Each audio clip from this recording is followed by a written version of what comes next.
Hi there, this is Tu Rinsha, and I am the author of Do the Diligence, a weekly Substack. And I'm here with Antoine Heuty, the CEO and founder of Ulula, now an EcoVadis company.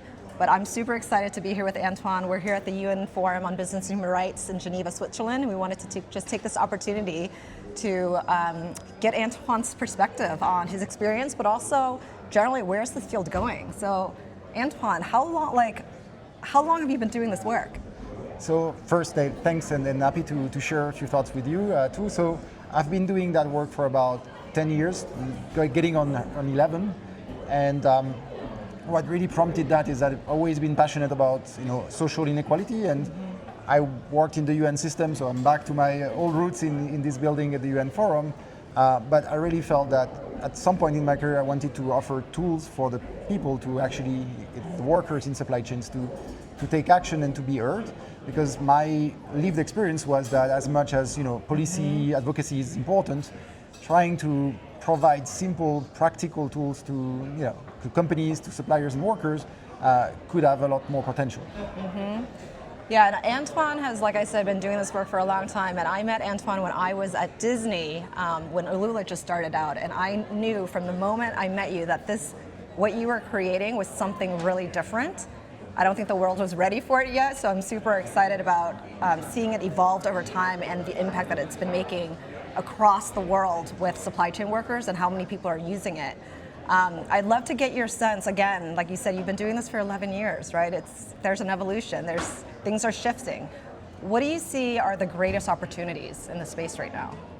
So I think the expectations on companies and human rights, I think, yes, the regulatory agenda is a bit uncertain at the moment, but the risks are there, and I think, if anything, they are increasing at the moment, risk to people. So companies need modern tools to understand what this risk is. And it's very simple in one sense to say, okay, if you want to understand what risk to people you have, then ask the people. And so the opportunity is that we can do that at scale with technology. And now with, I think, the combination of having primary data collection with the power of AI, which I think the two combined, I think that can really be very interesting, because you do need to feed the engines with the right voices, otherwise you will have a lot of biased information, biased results. But the two together can really pair up for greater impact. So I think it's very exciting. We're in a moment where you have expectations rising, but also I think a shift towards more modern ways of understanding risk and remediating these risks. Yeah. No, that's great. Yeah, so over the past 2 days here at the forum, there's been a lot of conversation around grievance mechanism, having a people-centered approach, ensuring that workers are informing these processes, but also really informing remedy and what that looks like.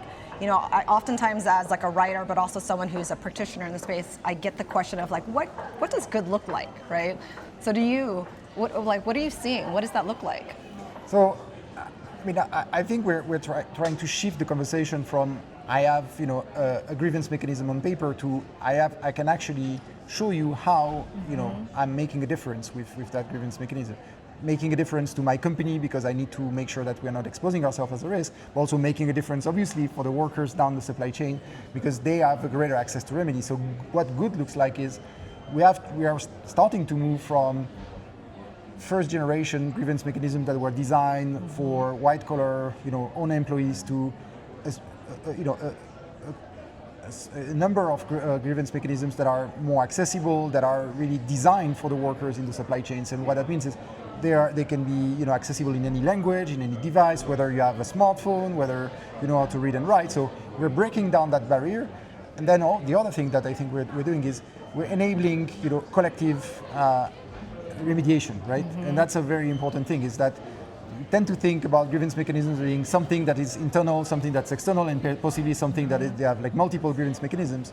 What technology enables is that you can share the data across a number of layers in the supply chain in a way that is going to be cost effective. So because you need to do a lot more with perhaps less budget at the moment, and in a way that is also satisfying the legal people in your company, and making sense for the workers. If you're a worker, if you're confronted with 10 grievance mechanism posters or whatever, that's not the right approach to start with, right? You want to have a mechanism that you can really trust, and that's, I think, what we're seeing, I think, elements of that where there's a lot more collective approach and collaboration happening at the moment. Yeah, no, I love that. I think this is completely consistent with the UN Guiding Principles Effectiveness criteria around accessibility, but I also heard trust is really critically important. And then I love the idea of collective remediation. I think that is probably one of the next steps, right, in terms of exploring how can we all partner together to do this work to benefit workers around the world. But Antoine, thank you so much for your time. Again, you're one of the experts in the space, and I'm so lucky I get to know so many great people like yourself who really are not only informing the way that we do this work, but also innovating the future to help global supply chain workers. But any last thoughts you'd like to leave our audience? No, I mean, it's great to be here, and I think we can see a lot of energy in the in the forum, and I think what you see is that there are a lot of innovation going on. There is a lot of opportunities and options available to your company, so it's there is no excuse for inaction. That's really my message is you have the tools at your disposal, so you can use them to make a difference. Great. Well, if you have any further questions or you want to learn more about Ulula or how EcoVadis is doing this work, feel free to reach out to Antoine. Thank you very much. Thanks.